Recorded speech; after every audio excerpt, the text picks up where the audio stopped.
Hai semua, saya Cikgu Muhammad Zawawi, Guru Cemerlang Matematik.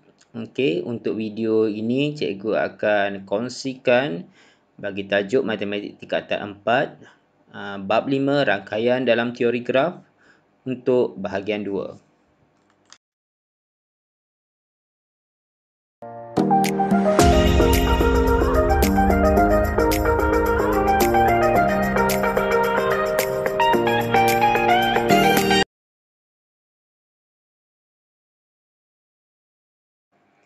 Untuk bahagian 2 dalam tajuk ini, cikgu akan memperkenalkan dengan graf berpemberat, kos optimum, subgraf dan pokok. Graf berpemberat mengandungi tepi yang dikaitkan dengan pemberat. Pemberat biasanya dilabelkan dengan nombor, biasanya bilangan positif. Graf berpemberat boleh menjadi sama ada terarah atau tidak terarah. Okey, kita lihat contoh ini. Okey, contoh ini adalah graf berpemberat yang menghubungkan jarak antara lokasi-lokasi perlancongan di Bandar Kota Baru. Okey, kita tengok wakaf Cik Yeh. Okey, diwakilkan sebagai A ke rantau panjang yang diwakilkan sebagai B. Okey, A, B. Okey, kepada B dengan pemberatnya jarak. Okey, pemberatnya jarak 40 km. Okey, seterusnya kita tengok wakaf Cik Yeh A ke Pengkalan Kubur C. Okey, dengan jarak pemberatnya adalah 30 km. Begitulah untuk seterusnya. Kos optimum. Kos optimum untuk laluan dari suatu bucu ke bucu yang lain boleh dicari melalui laluan yang terpendek.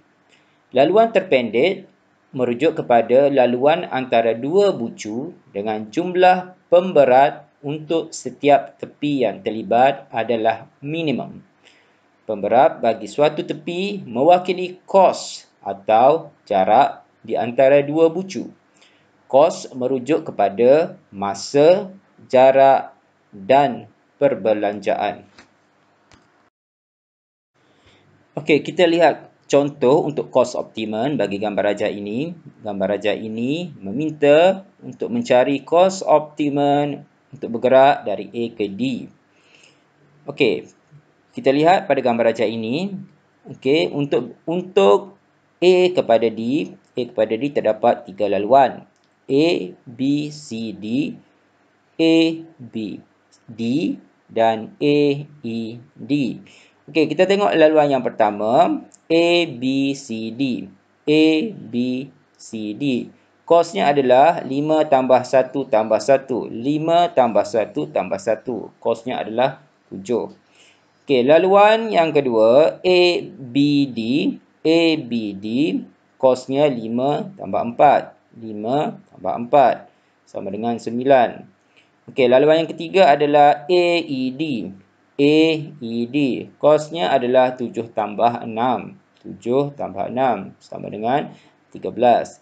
Jadi kos optimum untuk bagi gambar rajah ini bergerak dari A kepada D adalah 7, iaitu laluan A, B, C, D. A, B, C, D.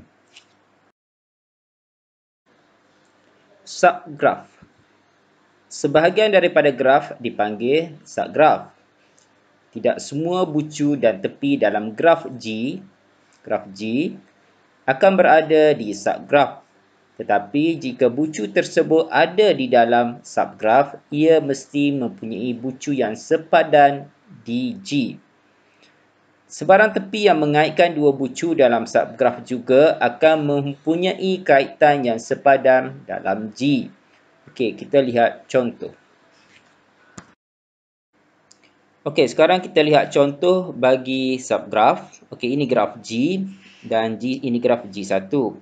G1 ialah subgraf bagi graf G. Okey, kita semak kenapa G1 ialah subgraf bagi graf G.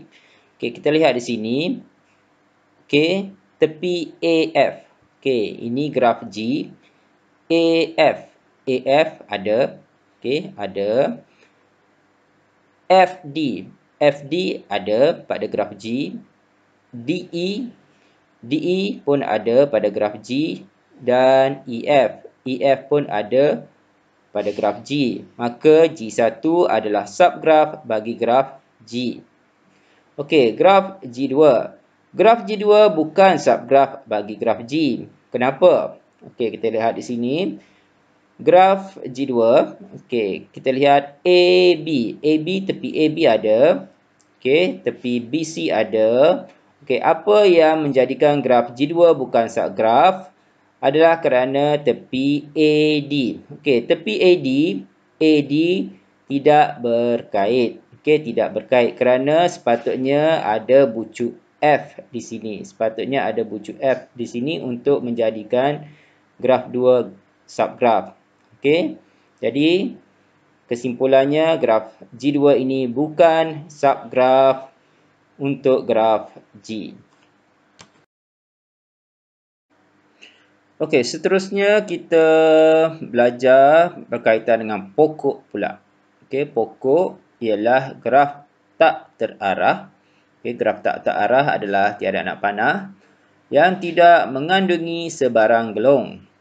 Terdapat hanya satu laluan yang mengaitkan mana-mana dua bucu di dalam pokok. Okey, ini adalah contoh pokok. Okey, kerana laluan A kepada D hanya ada satu laluan sahaja. Okey, laluan B kepada D juga hanya ada satu laluan sahaja. Okey, kita tengok ini adalah bukan pokok kerana terdapat lebih daripada satu laluan yang mengaitkan A kepada C. A kepada C. A kepada C terdapat dua laluan iaitu A, C dan A, B, C. Jadi ini adalah bukan pokok. Okey, sekarang kita lihat beberapa contoh ini. Kita kenal pasti sama ada setiap yang berikut ialah pokok atau bukan pokok. Okey, untuk gambar rajah yang pertama ini adalah bukan pokok. Okey, kerana kita lihat bucu ini. Okey, dari bucu ini, kalau kita bermula dari sini, bucu ini terdapat dua laluan untuk sampai ke bucu ini. Okey, laluan pertama dan laluan yang kedua. Jadi ini adalah bukan pokok. Okey, untuk gambar rajah yang kedua ini adalah merupakan pokok. Okey, kerana kita lihat contohnya bucu ini. Bucu ini